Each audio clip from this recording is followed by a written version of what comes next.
Path of Titans has been getting a bunch of new improvements added. Hey, it's Ari, and in this video, I wanted to go over all the new updates that have been added to the PTB version of the game. If you don't know, the PTB is basically like a test version of the game where you can go and test any new features and changes that the devs have added. If you'd like to get access to the PTB, join the official Path of Titans Discord server and you will find some information there on getting access. Okay, so I'm going to put the updates in categories and I'll put timestamps on the video so you can skip to what you're most interested in. One of the biggest changes coming are to the dinosaur abilities. Every dinosaur is being updated to receive unique new abilities, which is going to make gameplay and combat a lot more exciting.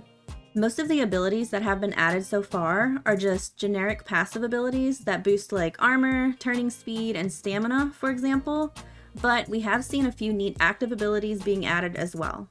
Some notable abilities being added are the nighttime abilities for the Latin, the daytime abilities for the Stego.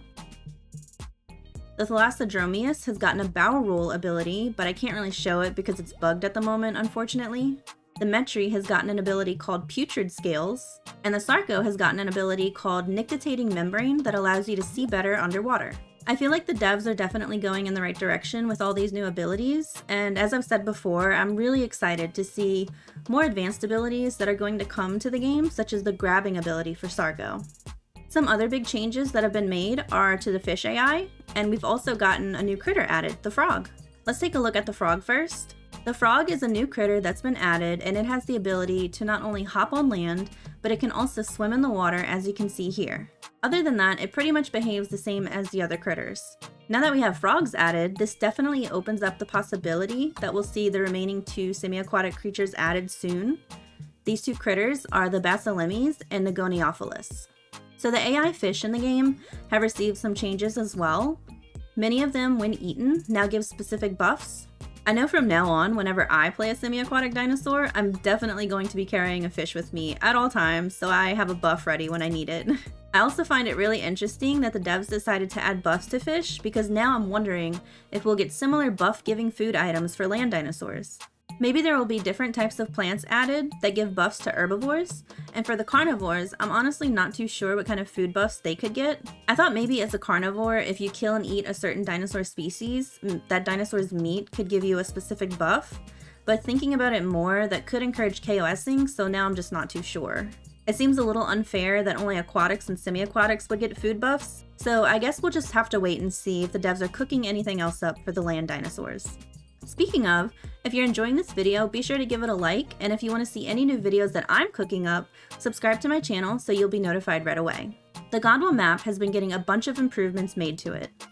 The developers are going through each point of interest one by one and bringing some pretty big updates to them. Young Grove has gotten one of the biggest makeovers that I've seen, with rocky features and a freshwater river being added. The Green Valley River has also been widened and lots of trees have been added to the banks of the river. There's also been a bunch of small freshwater ponds that have been added all across the map, which is really nice to see. I remember when Gondwa was first released, a lot of people had a hard time finding fresh water sources, so these little watering holes should definitely make life a little bit easier on Gondwa.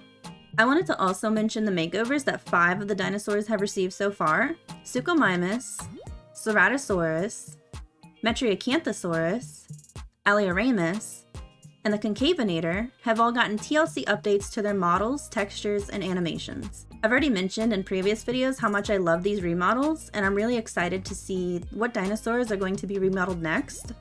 Personally, I'd love to see the Latini-Venatrix get an update to look more like a scary nighttime hunter, since that's the direction the developers are bringing it. There was a concept posted in the Path of Titans subreddit that I loved so much. Another dinosaur I'd like to see get a remodel is the Spinosaurus. It was one of the early dinosaurs that Jiggy made, so I feel like it could definitely get a touch-up done to it. Some other miscellaneous updates are the home cave changes. Now, when you enter a home cave, you can change your dinosaur's subspecies and gender. There's also been a character slot limit added. Now you can only have one species of each dinosaur, however this is configurable on servers. If you already have multiple species, you can merge them together, which will transfer over your marks into core items. The hot springs have also been changed up so that instead of drinking from them, swimming in the water gives you the healing buff instead. And that's about it. Let me know what you guys think of all these changes in the comments, and I'll see you in the next one.